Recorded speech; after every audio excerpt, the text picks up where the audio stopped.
Ang question ngayong araw ay, ano ang sistemang enkomienda? Ang sistemang enkomienda ay isa sa mga unang patakarang ipinatupad ng mga Espanyol sa Pilipinas.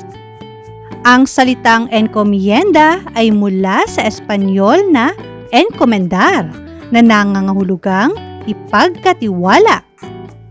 Ito ay isang pabuya mula sa hari ng Espanya para sa mga tapat na sundalo at mamamayan na tumulong sa pagsakop ng mga kolonya. Ang taong nakatanggap ng ganitong karapatan ay tinatawag na encomendero.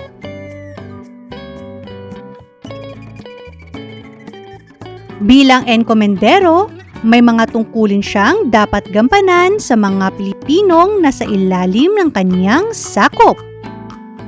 Responsibilidad niyang protektahan sila mula sa banta at panatilihin ang kaayusan.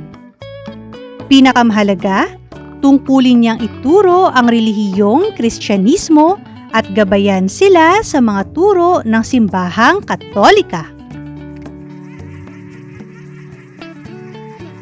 Gayunpaman, sa halip na pagkalinga ay paghihirap ang naranasan ng maraming Pilipino sa kamay ng mga mapang-abusong encomendero.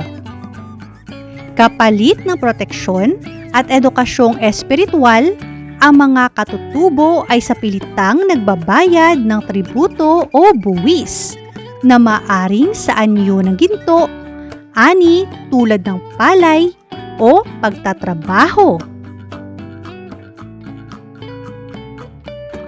Dahil walang malinaw na limitasyon, sobra-sobra ang hinihinging buwis ng mga Espanyol na naging sanhi ng gutom at kahirapan ng mga ninuno.